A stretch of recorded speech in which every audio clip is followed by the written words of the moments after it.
I live in an isolated village in Transylvania. When I was a kid, something happened to my evil father after he died. Part 1. A story by user postmortem 33. My father died at noon on September 18, 1995. I would remember that day for the rest of my living days, because that's when he last beat me and my mother, a foggy autumn Monday morning. He woke up at about 10, demanded breakfast, and spat it in disgust on the floor after the first bite. The kitchen door stood slightly ajar, and I peeked through, too afraid to even ask for food with him around the house. Damn, devil woman. What is this? Am I a fool to you? Are you trying to poison me? I'll teach you a lesson. He screamed as if possessed by ungodly spirits. He would then proceed to beat her. He would occasionally beat me too, but those instances didn't occur as often. My mother screamed and begged, but it didn't matter to the monster. He stopped whenever he saw fit to stop, probably when the alcohol voices spoke to him to leave her alive so he could do it again.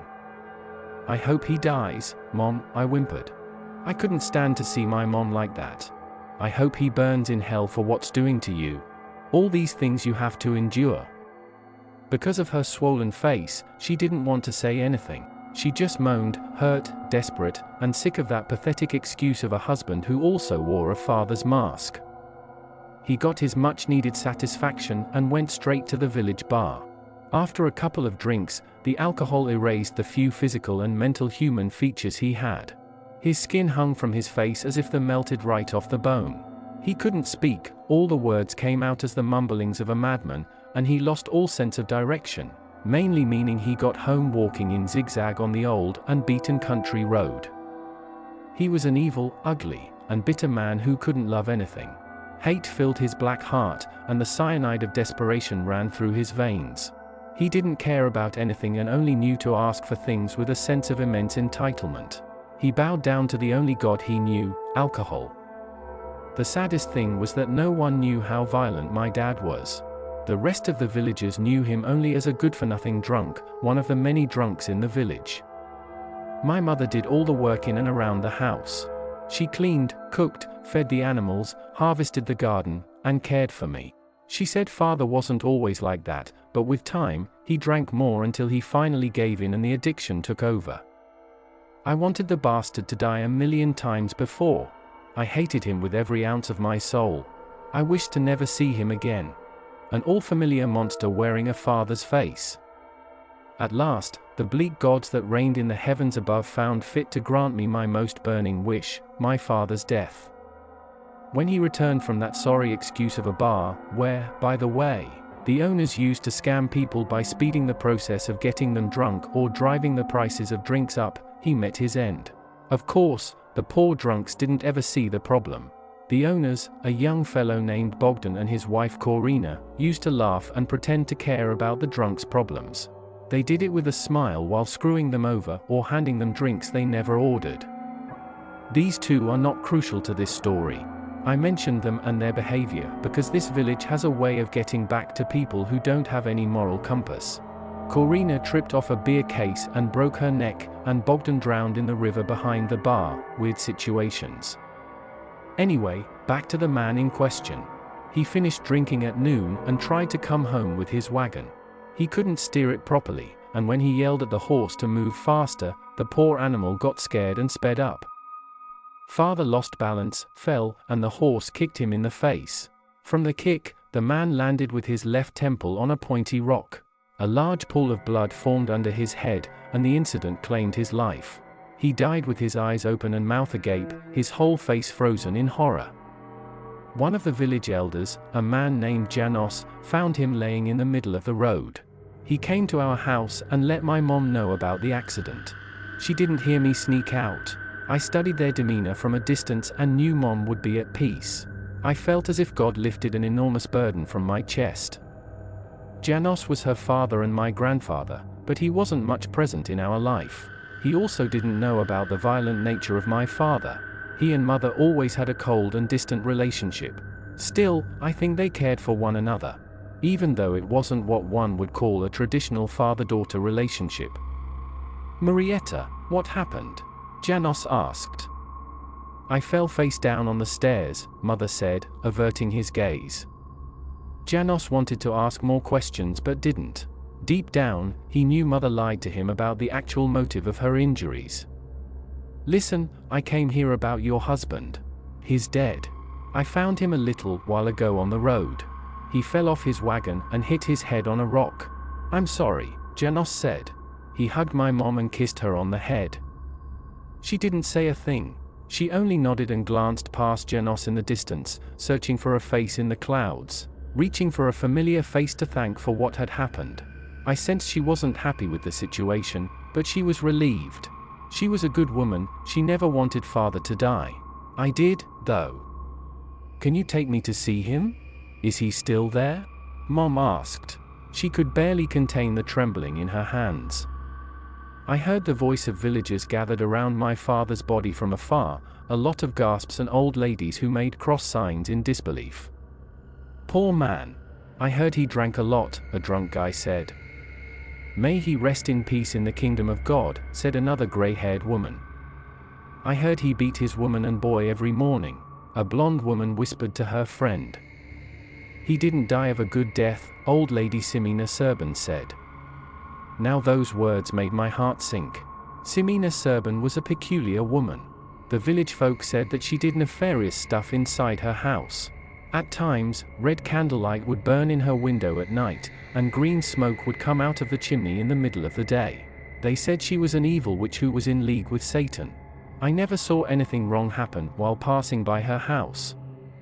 One of my friends said that strange things happened one day in his backyard. He said 6 of his hens died, 6 of his goats foamed at the mouth, and blood poured out their eyes, and he found 6 black frogs under a bucket after a heavy afternoon rain. He laughed when telling this because his grandmother made him pee on the frogs, poured gasoline over them, and set them on fire.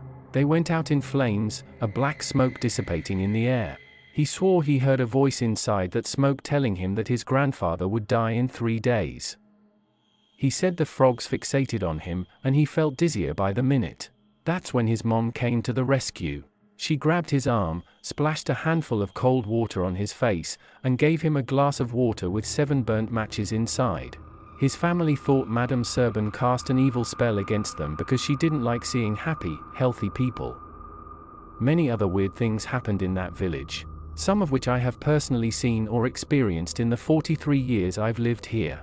This beautiful country, Romania, has seen its fair share of supernatural events, but that's for another time to discuss. Now, back to what happened with my father. After hearing what Madame Serban said, I dreaded the worst things would happen. I studied his death pose. He had wet his pants, and the blood under his temple had turned black and thick, a coagulated painting made of doom and gloom. The black horse, my father's executioner, observed me from afar. At one point, it nodded as if it was the one that granted my wish. I didn't even flinch upon seeing my messed up father's corpse. I kneeled beside him and studied his dead features, the ghastly wide eyes stuck forever in horror and death, the open mouth as if he screamed upon arrival at the gates of hell. Janos and a few other men lifted the corpse from the ground and placed it in the wagon. Then, they took him home, where they cleaned, shaved, bathed, and gave him new clothes. No one came to mourn him. I was angry because I didn't want to see him in that house anymore. Yet, there he was. Even in death, he found fit to stay for a while more. Night came, and I snuck out of my room to see him again.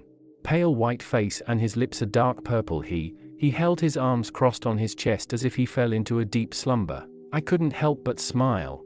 He didn't deserve to be groomed and well-dressed like that. Instead, I would have poured alcohol on him and set his body on fire, give him a last taste of his own medicine. I sighed, closed my eyes, and smiled again, thinking the monster was gone once and for all. Mother didn't want to waste one more second with him in the house. The burial took place early the next day. A few villagers came, but not because they wanted to be there. They came for the food and drinks my mom would give out at the wake.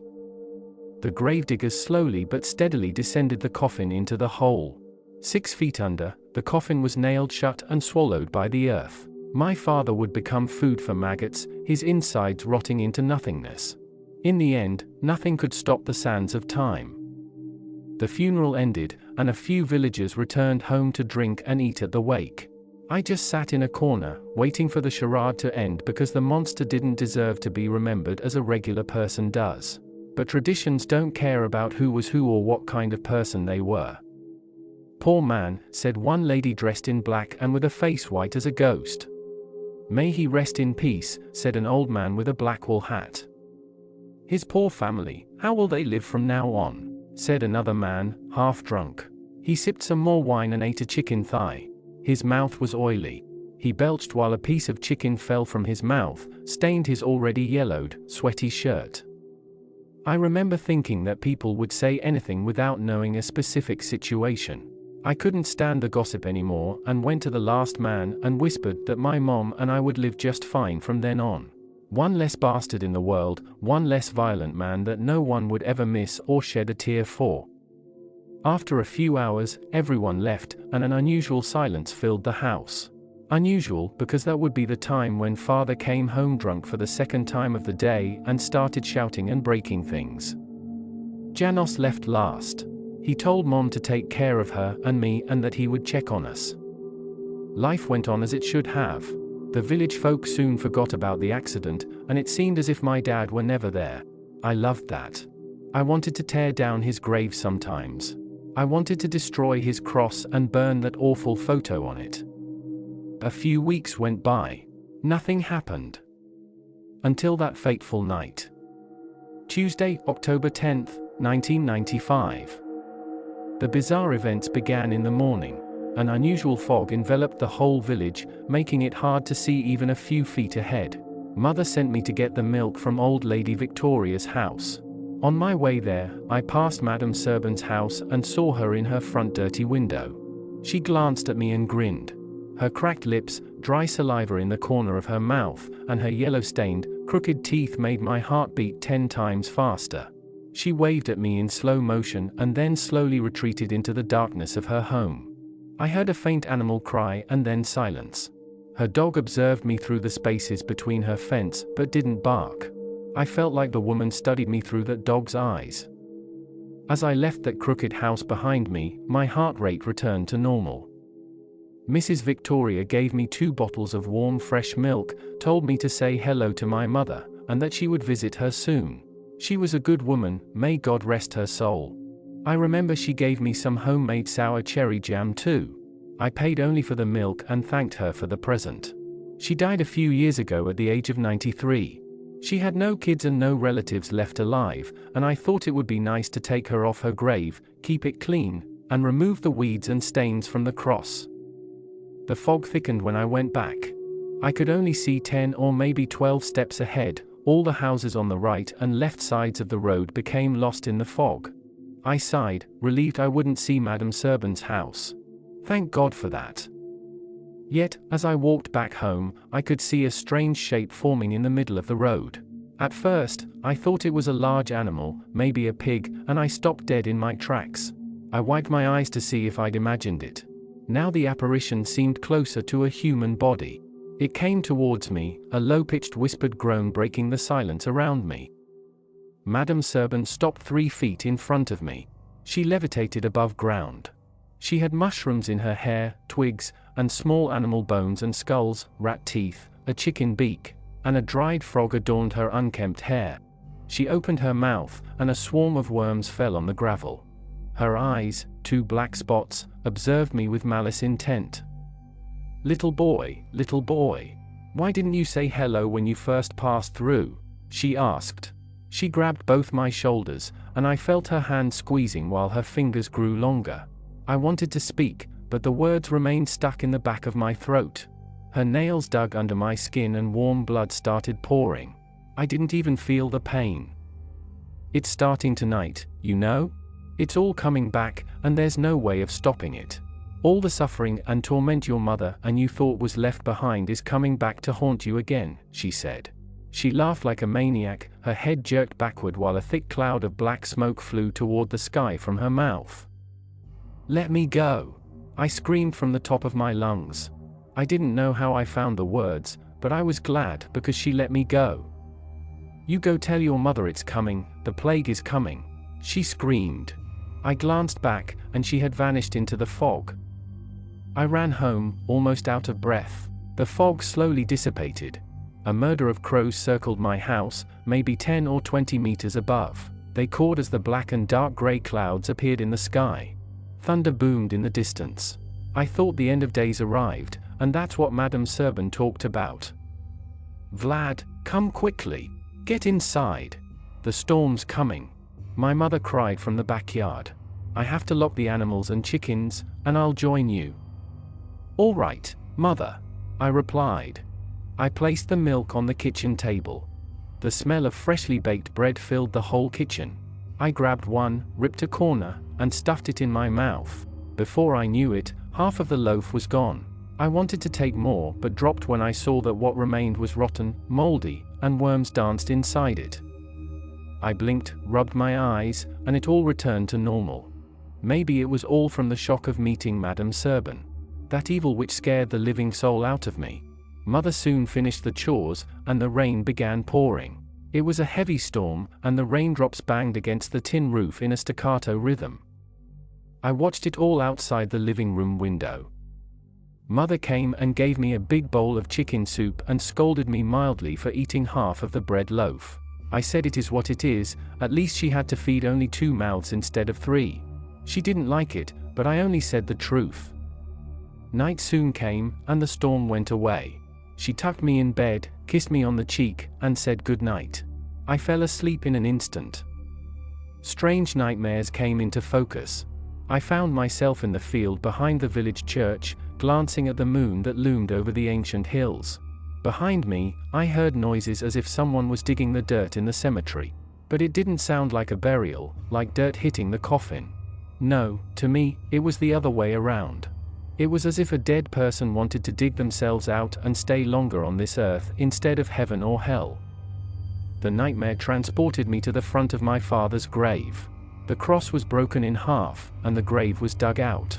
The coffin had been opened, and the body was missing. My father decided to come back to life, and it scared me so bad that I remember waking up panting to a soft tap on the window. Then slow motion scratch against the window. The sound made me jump out of the bed. I looked outside to see the intruder, my dead father, or maybe Madame Serban, but saw no one there. Then from the corner of my eye, I thought I saw a figure moving outside the house.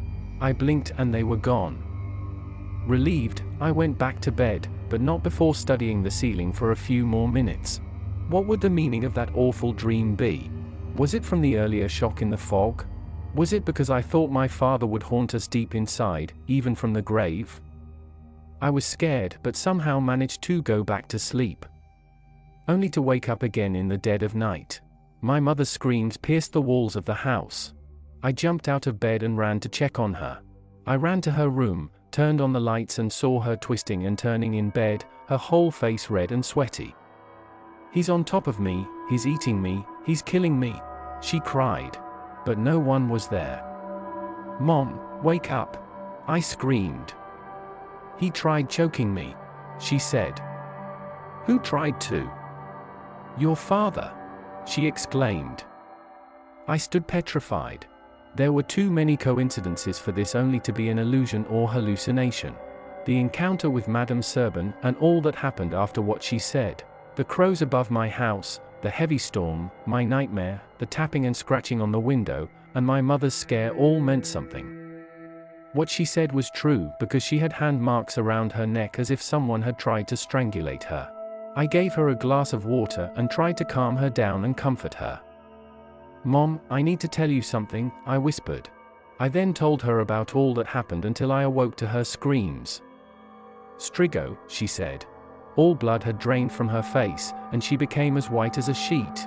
"I feel sick, Vlad. Very sick. I think he's trying to kill me, and God only knows I can't let you on your own in this dying and twisted world. You need to go and get Janos here at the crack of dawn. He was born on a Saturday. He can see the Strigo. Janos needed to kill it before it killed us." That is the first part of this story. What is Madame Serban planning to do? Is she a witch, a necromancer, bringing the dead to the land of the living? What does Vlad's mother mean when she said Janos was born on a Saturday and he can see the Strigoi?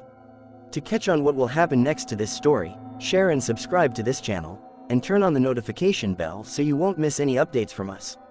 Do not forget to like and share this video and comment down below on what you think will happen next on this story. This is the Double Dutchman, and we thank you for your support. Until our next episode, we'll see you there.